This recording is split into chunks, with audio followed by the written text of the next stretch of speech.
పశ్చిమ గోదావరి జిల్లా నర్సాపురం ఎంపీ కార్యాలయంలో ఆక్వా రైతులతో కేంద్ర మంత్రి శ్రీనివాస్ వర్మ సమావేశం నిర్వహించారు. ఆక్వా సాగుపై కోట్లాది మంది జీవనం సాగిస్తున్నారని కేంద్ర మంత్రి శ్రీనివాస్ వర్మ అన్నారు. ఆక్వా రైతుల సమస్యలను కేంద్ర మంత్రి పీయూష్ గోయల్తో చర్చిస్తామని కూడా ఆయన హామీ ఇచ్చారు. ట్రంప్ కేవలం దేశాన్ని భయపెట్టడానికి ట్యాక్సులు విధిస్తున్నారని కూడా అన్నారు. గతంలో మనం కూడా ట్రంప్ విధించిన ట్యాక్సులకు వ్యతిరేకంగా దిగుమతి చేసే వస్తువులపై సుంకం పెంచామని కూడా అన్నారు.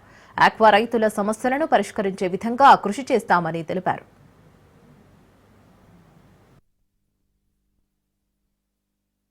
గతంలో ఉన్నటువంటి మంచి రోజులు ఇప్పుడు లేవు అనేటువంటిది వాస్తవం. ఒకప్పుడు వైరస్లు తక్కువ ఉన్నాయి, చెరువులు తక్కువ ఉన్నాయి. ప్రారంభంలో చాలా సంవత్సరాలు కొంతకాలం లాభాలు చూసినప్పటికీ ఆ తర్వాత పరిశ్రమ దినదినగండంగా కొనసాగుతుంది అనేటువంటి విషయంలో ఎవరికి ఏమాత్రం కూడా అనుమానం.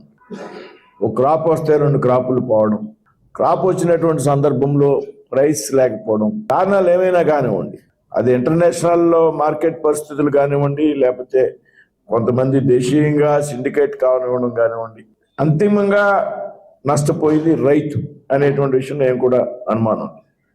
ఇవాళ పెద్ద ఎత్తున రాష్ట్రంలో ప్రజలకి ఉపాధి కల్పిస్తున్నటువంటి పరిశ్రమ ఆక్వా పరిశ్రమ. దాదాపు 34 లక్షల కుటుంబాలు, దాదాపు 1 కోటి మంది వరకు ప్రజలు దీని మీద ప్రత్యక్షంగా బతుకుతున్నారనేటువంటి విషయంలో ఏమాత్రం కూడా అనుమానం. కొన్ని లక్షల కుటుంబాలు ఇవాళ ఇబ్బంది పడేటువంటి పరిస్థితి కనపడుతూ ఉంది. ఇది వాస్తవం. ఇది ఇవాళ కొత్తగా రాలేదు. దాదాపు కొన్ని సంవత్సరాలుగా ఆక్వా రైతు పరిస్థితి ఈ విధంగా ఉంది అనడంలో కూడా ఏమాత్రం అనుమానం. అదేవిధంగా ఇవాళ ఉన్నటువంటి సమస్య ట్రంప్ గారి సమస్య. ఇది రైతుకి సంబంధం లేదు పాపం. వాస్తవంగా ఇవాళ ఏదో రకంగా భారతదేశాన్ని కంట్రోల్ చేయాలి, భారతదేశాన్ని ఇబ్బంది పెట్టడం ద్వారా భారతదేశం మీద కొంత ఆధిపత్యం చెలాయించాలనేటువంటి ఆలోచనతో ఈ రకమైనటువంటి ఆలోచన చేస్తున్నాయి. గతంలో కూడా ఒకసారి ట్యాక్స్ విధించినటువంటి సందర్భం, తర్వాత దాన్ని వెనక్కి తీసుకున్నటువంటి సందర్భం కూడా మనకు తెలుసు. ఇవాళ 20% ట్యాక్స్ విధించి మళ్ళీ వారం రోజుల్లో మళ్ళీ ఇంకో 25%. ఇది పొలిటికల్, రాజకీయపరమైనటువంటి, రాజకీయం కూడా కాదు, ఇది దేశాన్ని భయపెట్టడం ద్వారా, బలహీనపరచడం ద్వారా మనం భారతదేశాన్ని కంట్రోల్ తీసుకోవాలి అనేటువంటి ఒక ఆలోచనతో చేశారు అనడంలో కూడా మనకి కామన్ మ్యాన్ కూడా అర్థమయ్యేటువంటి పరిస్థితి.